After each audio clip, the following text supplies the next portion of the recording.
Hi, I'm Hank, and this is The Delicate Art of Noise Pollution, How to Build a Song. Now let's begin with a little tour of the studio. First, there is Logic Express. There's a patch bay, there's a very simple mixer, there are some controllers for the computer stuff, there's a Joe-Meek preamp, and equalizer and compressor, all in one. There's a very cheap mic. There are some guitars, which are not going to be used in this song.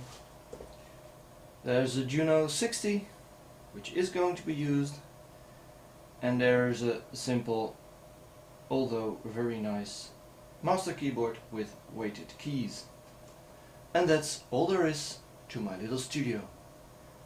Let's begin making some noise. I began this song by breeding, and yes, that's the right word, breeding, some songs in a plugin that is called Crystal. It is a breeding ground for sound. You pick a preset as the father, then you pick another preset as the mother. And then you say the child has to be mutated a little bit. And as you see, it says breed here, and then you click breed, and then you have a sound. Well, that's not very inspiring, is it? So we breed again.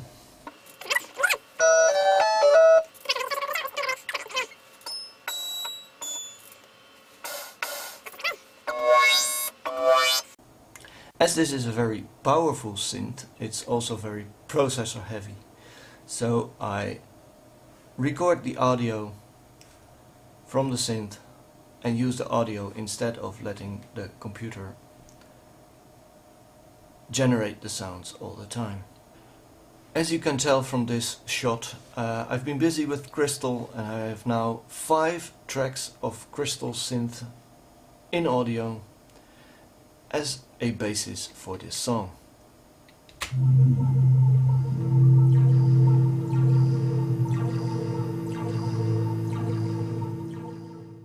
Now, a song without rhythm is like YouTube without trolls. It just isn't any fun. Now, the sound I created in Crystal does have a little rhythm, but I'm a traditionalist and I like to have someone banging on something that makes a lot of noise. As I do not have the budget to pay a session drummer, I have some software to do it for me. And in this case I used Stylus RMX. This is Stylus. Let's start with the first loop I chose, and that's... and this one is added. Just the symbols of one of the other loops. And so I go on.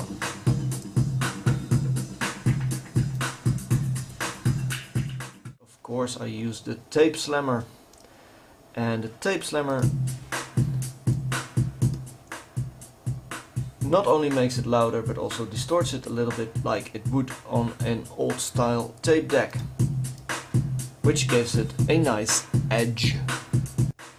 No inserts on 2, no inserts on 3, and a vintage EQ on 4. So that's my rhythm sorted. And when you put it all together, it sounds like something like this. Another staple diet of music, of course, is the bass line. And in this case I used Trilogy, which is a bass guitar emulator synthy thingy stuffy plugin.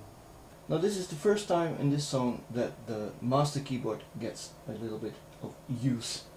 It's playing the bass. I do that live and quantize it later when it needs to be quantized. First I start the song, put it in loop record, and just muck about until I find the right bass line.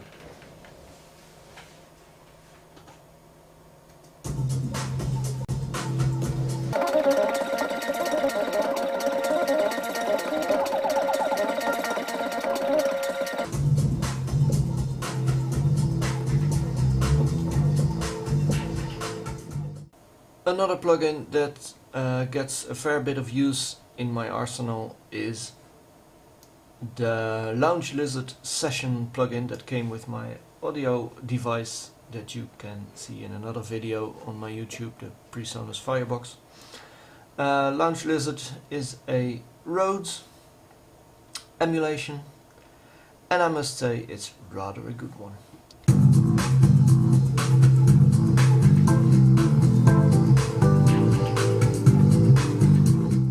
One of the standard plugins in Logic Express 7, this is an old Logic version, is the ES1 synthesizer. It's a very typical analog synthesizer emulation, and I use it a lot.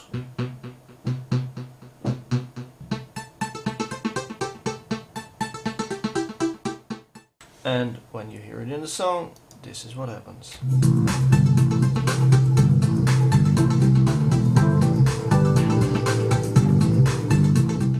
Halfway through the creation of this song, I thought it would be nice to have some vocals on it. To put vocals on it, I also think there has to be some melodic hook in the song, especially because I can't put it in it by doing my own vocals. So another synthesizer had to come to the rescue.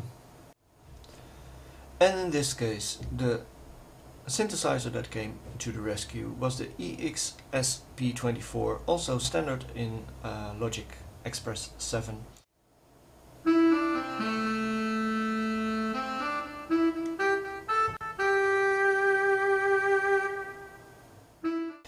Obviously a very synthesized tenor sax, but it doesn't matter, the song can take it.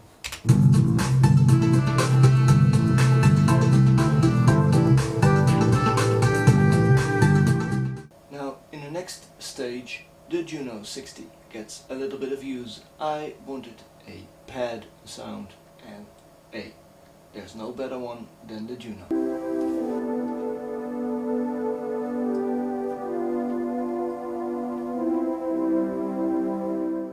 And this is what I ended up with.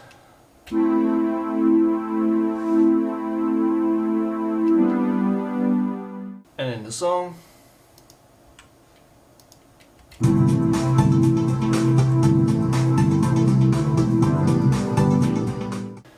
another nice thing about stylus RMX is that you have groove elements, and groove elements are just elements from certain loops, and I needed a tambourine. As you can see, there is an old-fashioned piece of paper in front of the screen, and on it there's a lot of scribbling and scratching, and that's because I had to write some lyrics on the fly. Recording the vocals was a very simple process, but what I did as well is I copied the vocal lines and put them through a plugin that's called Vocal Transformer. I will show you what this plugin will do. That which lies ahead, people we have not met, news we have not heard, power that has not heard. That which lies ahead. That which lies ahead, people we have not met. That which lies ahead, people we have not met. To make a song, it's not just a matter of layering on sounds and sounds and sounds and sounds and elements and elements and elements. It's also very important that you take away things. So when the vocals happen, which is in this region, I take away a lot of the soundscapes that I created first, because otherwise the thing gets clogged up. When I do the chaos break, there's also a lot of things taken away just to make sure that it stands out. But then the mixing stage comes, and that's a whole different kettle of fish, which I will make a video of later on. Till next time, bye bye.